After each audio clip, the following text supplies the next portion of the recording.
আসসালামু আলাইকুম গাইজ, আশা করি আল্লাহর রহমতে ভালো আছেন। তো চলে আসলাম নাসির ভাইয়ার রান্নার রেসিপি দেখানোর জন্য।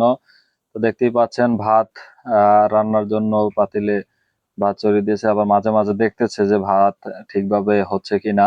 তো দেখতে পাচ্ছেন, তো এদিকে আলু কুচিয়ে রাখছে, পেঁয়াজ রসুন কুচিয়ে রাখছে, জাফিতে ডিম দেখা যাচ্ছে। তো সুন্দরভাবে সবকিছু গুছিয়ে নিয়েছে। তো এখন তরকারি রান্না করার পালা। তো দেখতে পাচ্ছেন পাতিল দিয়েছে, এখন কিছু তেল দিবে, তেল দেওয়ার কাজ চলতেছে। তেল দেওয়া হয়ে গেছে, পেঁয়াজ রসুন কুচি কুচি করে কেটে এগুলো তেলের ভিতরে দেওয়া হচ্ছে।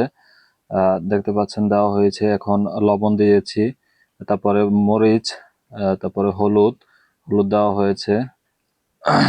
তো সুন্দরভাবে এটাকে মিশ্রিত করার জন্য লাড়া দেওয়া হচ্ছে। তো দেখতে পাচ্ছেন নাচিবে ঘামাই গেছে রান্না করতে করতে, ওদিকে রান্নার কাজ চলতেছে। খুব সুন্দরভাবে একটু পানি দিয়ে তারপরে উস্লানো হচ্ছে। তো উস্লানোর কাজ শেষ হওয়ার পরে আর একটু পানি দিবে, পানি দিয়ে তারপরে হচ্ছে এটা প্রসেসিং করা হবে আবার। এই যে পানি দিতেছে, পানি হাফ মগ পরিমাণের পানি দেওয়া হচ্ছে। পানিটা দেওয়ার পরে এই আলু কেটে রাখা হয়েছিল, ওই আলুগুলো দেওয়া হচ্ছে ওই মশলার ভিতরে, উস্লানো মশলার ভিতরে। তো কিছুক্ষণ আমরা এভাবে রেখে দিব। তো ফাইনালি রেখে দেওয়ার পরে যখন একটু আলুটা সিদ্ধ হয়েছে, তখন আমরা ডিম ছেড়ে দিলাম এর ভিতরে।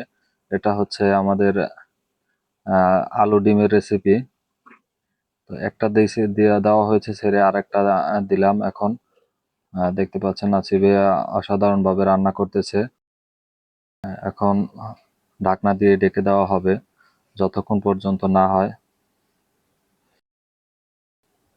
ফাইনালি রান্না শেষ। এখন আমরা দেখব যে রান্নার লুকটা কেমন হয়েছে। তো ঢাকনা খুলে দেখানো হচ্ছে।